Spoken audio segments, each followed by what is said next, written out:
Well, I just pulled this little beauty out of storage a little while back because I needed to reseal the base. It had sprung a little leak last Halloween, so I wanted to get that fixed while it was hot and would dry quickly.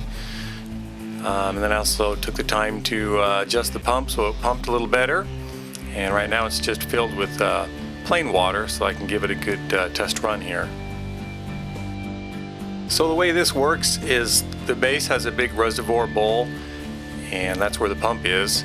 And so it just shoots the water up the tube that goes into the baby head at the top. And the baby head has holes drilled into it in different areas, like the eyes, the ears, the mouth, and around the scalp, which allows the water to trickle out. On Halloween, the full fountain effect is accomplished with water dyed from the ink from a couple fluorescent highlighter pens. This combined with the UV black light just really makes it glow bright green, and it really contrasts great with the black.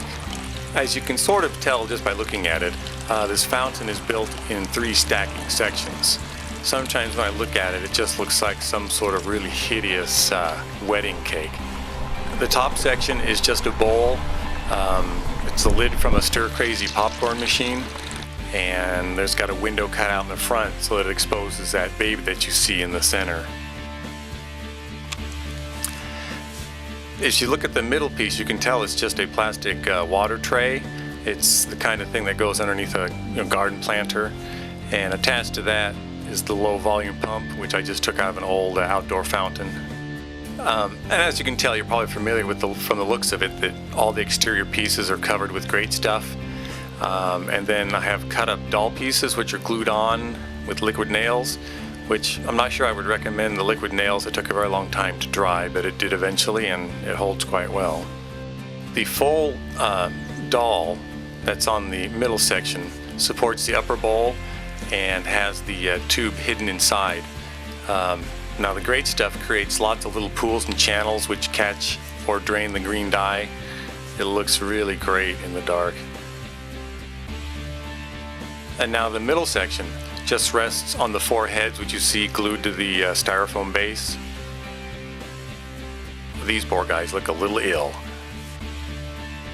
Though the top section fits pretty snugly around the hose, I used a thin foam washer to help seal the water supply into the top section.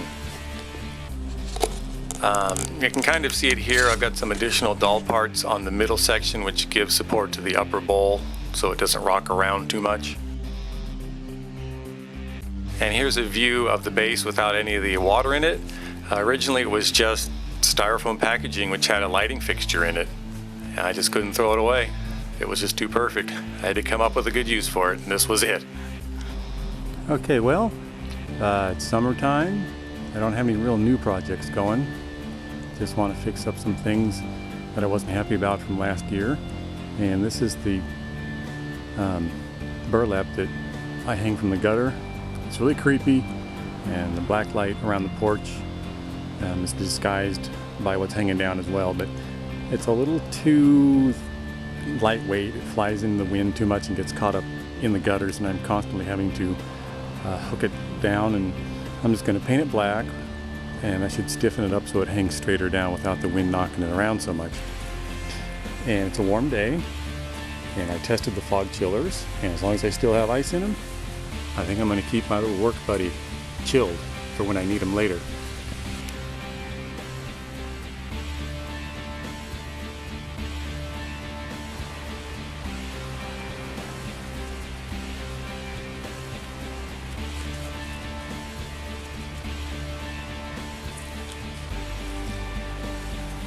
Not going to be messy at all.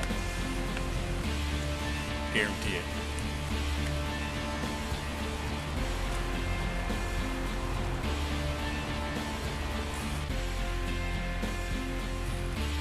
Okay, well, here is the end result. It's dry, and the paint is definitely soaked in like this is like a sponge, this burlap. If you ever do this, plan on having lots of paint. I ran out. Anyway, it did dry and stiffen it up, so I think when the breeze hits, it's just gonna sway, and it's not gonna fly up into the gutter and get stuck where I have to try and climb up there and get it out of the wet gutter.